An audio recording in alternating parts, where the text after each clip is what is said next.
Now we all know कि electron revolves around a nucleus in a particular shell, पर ये electron nucleus में क्यों नहीं हो सकता? Let's find out. आंसर आपको मिलेगा जब आप पढ़ोगे Heisenberg uncertainty principal. Heisenberg uncertainty principle के फॉर्मूले में जब आप मोमेंटम की जगह पे मास इनटू वेलोसिटी पुट करोगे तो आपको आपका जवाब मिल जाएगा। यह है फॉर्मूला हाइजेनबर्ग अनसर्टेनिटी प्रिंसिपल का। क्या बोलता है ये? किसी भी चीज की पोजीशन और उसका मोमेंटम साइमल्टेनियसली आप एक्यूरेटली कैलकुलेट नहीं कर सकते। अभी हम हाइजेनबर्ग अनसर्टेनिटी प्रिंसिपल की थियरी में डिटेल में नहीं जाएंगे, हम सीधा सीधा फॉर्मूले से काम लेंगे, क्योंकि हमको ये पता करना कि इलेक्ट्रॉन क्यों नहीं हो सकता न्यूक्लियस में। इस फॉर्मूले में जो मोमेंटम का फॉर्मूला है उसकी जगह हम लिख सकते हैं mass into velocity, because momentum is mass into velocity. अगर मैं ये पुट कर दूं तो delta S into mass into velocity would be either greater than और equals to H upon 4 pi, Heisenberg uncertainty principle के हिसाब से।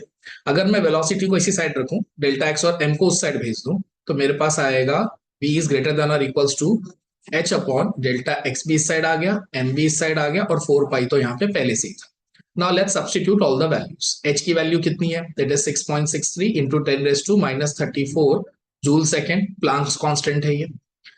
नीचे पोजीशन, हम किसकी पोजीशन में चेक कर रहे हैं इलेक्ट्रॉन को? न्यूक्लियस की पोजीशन में। न्यूक्लियस की पोजीशन मतलब न्यूक्लियस के साइज में हम चेक कर रहे हैं। क्या होता है न्यूक्लियस का size? It is 10 raised to minus 15 metres के साइज में होता है nucleus.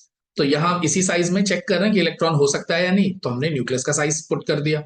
How much is the mass of electron? Mass of electron is 9.1 into 10 raised to minus 31 kg. How much is 4 pi? It is simply 4 into 3.14। जब आप ये पूरा solve करोगे तो your answer will come around 5.79 into 10 raised to 10 meters per second। तो इस answer का मतलब क्या निकला? इस आंसर का मतलब निकला कि अगर इलेक्ट्रॉन न्यूक्लियस में है, क्योंकि हमने यहाँ पे न्यूक्लियस का साइज पुट किया है ना, तो ये जो वेलोसिटी आई है इलेक्ट्रॉन की, ये न्यूक्लियस के साइज में आएगी। तो अगर हम मान लें कि इलेक्ट्रॉन न्यूक्लियस में है तो उसकी वेलोसिटी कितनी आ जाएगी? 5.79 into 10 raised to 10 metre per second. But we all know कि हमारी दुनिया में nothing can move faster than velocity of light. How much is the velocity of light? It is 3 into 10 raised to 8 metre per second. पर जब हमने nucleus में electron को assume किया तो इलेक्ट्रॉन की जो वेलोसिटी आ रही है वो कितनी आ रही है?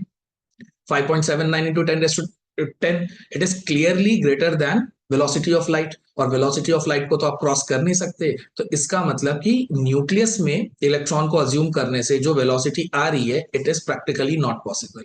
या आप इसको उल्टा भी बोल सकते हो कि ये वेलोसिटी न्यूक्लियस से आ रही है, इसका मतलब इलेक्ट्रॉन न्यूक्लियस में है ही। तो हमको हमारे सवाल का जवाब मिल गया कि electron can never be in a nucleus, because अगर वो वहां पे होता तो उसकी वेलोसिटी कितनी हो जाती? 5.79 into 10 raised to 10, which is greater than velocity of light, और वेलोसिटी ऑफ लाइट से आगे दुनिया में कोई चीज नहीं जा सकती, इसीलिए इलेक्ट्रॉन न्यूक्लियस में हो ही नहीं सकता।